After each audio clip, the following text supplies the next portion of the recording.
नाज़रीन, इस बात का अंदाज़ा तो खैर अमेरिका के जो इत्तेहादी हैं यूरोप के अंदर, उनको पहले से ही था कि यूक्रेन के हवाले से डोनाल्ड ट्रंप की पॉलिसी सख्त होगी और बिल्कुल मुख्तलिफ होगी जो बाइडेन की पॉलिसी से। इनको पहले से ही अंदाज़ा था, लेकिन उनको ये अंदाज़ा नहीं था कि इतना तेज़ी के साथ अमेरिका की यूक्रेन पॉलिसी तब्दील होगी। गालिबन वो ये अंदाज़ा लगा रहे थे कि 6-8 महीने, कोई साल तक इसी तरह की पॉलिसी चलती रहेगी, एड जारी रहेगी और उसके बाद कहीं जाकर डोनाल्ड ट्रंप सीज़ फायर की तरफ देखेगा।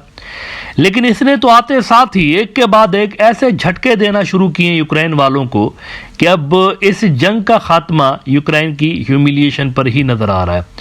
आपको याद होगा कि पहले उसने यूक्रेन को ये झटका दिया कि उनकी मिलिट्री एड बंद कर दी। उसके 2-4 रोज़ के बाद ही उसने दूसरा बड़ा झटका दिया कि इंटेलिजेंस शेयरिंग उनकी बंद कर दी। और अब तीसरा बड़ा झटका उनको ये दिया है यूक्रेन वालों को डोनाल्ड ट्रंप ने कि कोई 2,40,000 यूक्रेनियंस जो हैं वो अमेरिका के अंदर रह रहे थे। जब से लेकर ये वॉर शुरू हुई तो बड़ी तादाद में जो पैसे वाले यूक्रेनी थे वो पहुंच गए अमेरिका पनाह लेने के लिए, और सारों को लीगल स्टेटस दे दिया था।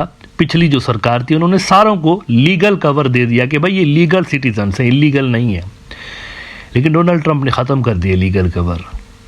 दूसरे अल्फाज में ये कि वो इनको ये बताने की कोशिश कर रहा है कि तुम्हारा मुल्क जहाँ पर लड़ाई चल रही है उधर जाओ, यहाँ अमेरिका में तुम्हारी कोई जगह नहीं है। राइटर्स ने रिपोर्ट किया है कि Trump to revoke legal status for 240,000 Ukrainians as US steps up डिपोर्टेशंस।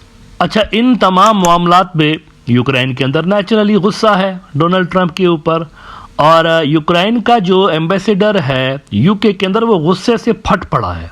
उसने बड़ा सख्त स्टेटमेंट डोनाल्ड ट्रंप के लिए दिया है और उसने कहा कि इसकी जो पॉलिसीज़ हैं ये तो रशिया फ्रेंडली है और ये तो वर्ल्ड ऑर्डर को डिस्ट्रॉय कर रहा है। जो वेस्टर्न वर्ल्ड ऑर्डर बना हुआ है उसको तो इसने डिस्ट्रॉय करके रखा हुआ है। द गार्डियन में इनका ये स्टेटमेंट रिपोर्ट हुआ है कि Trump's US destroying world order already questioned by Russia, says Ukrainian ambassador to UK.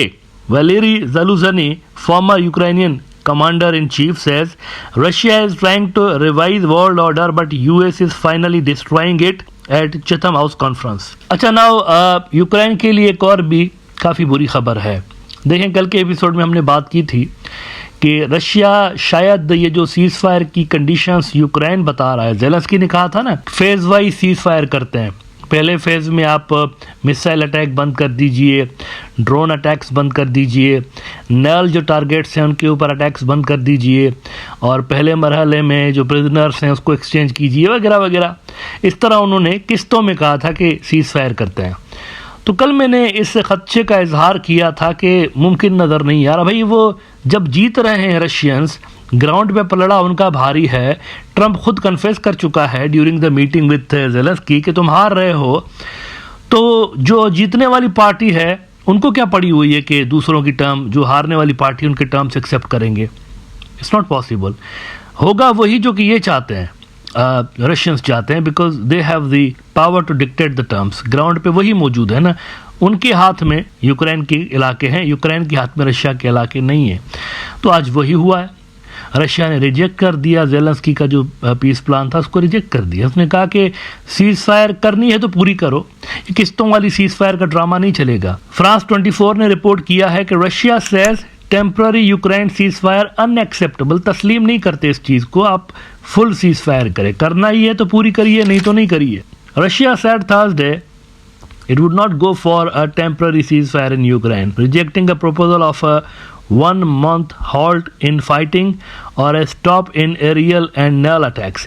Ideas floated by Ukrainian President Volodymyr Zelensky and French President Emmanuel Macron. तो वहाँ से रिजेक्शन आ गई। उन्होंने कहा कि ये नहीं चलेगा। अच्छा, ज़ेलेंस्की साहब के लिए तो मेरा ये पर्सनल ओपिनियन है, मुझे ऐसा फील होता है कि शायद इनकी इम्पीचमेंट हो जाए।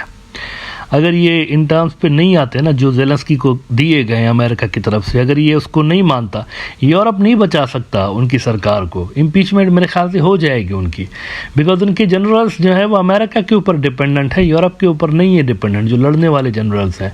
और ऑलरेडी बगावतों की आवाज़ आ रही है, उनके जो लोग हैं उन्होंने इस तरह की बातें करना शुरू कर दी हुई हैं, उनके पॉलिटिशियंस ने। मेरा ख्याल है कि अमेरिका की तरफ से जो प्रेशर डाला गया इट विल वर्क, और हो सकता है कि मार्च के अंदर गालिबन इस जंग की सीज़फायर के हवाले से कोई हमें बड़ी डेवलपमेंट होती हुई नज़र आए, लेकिन दिस इज़ फॉर श्योर कि सीज़फायर रशिया के टर्म्स पे ही होगी।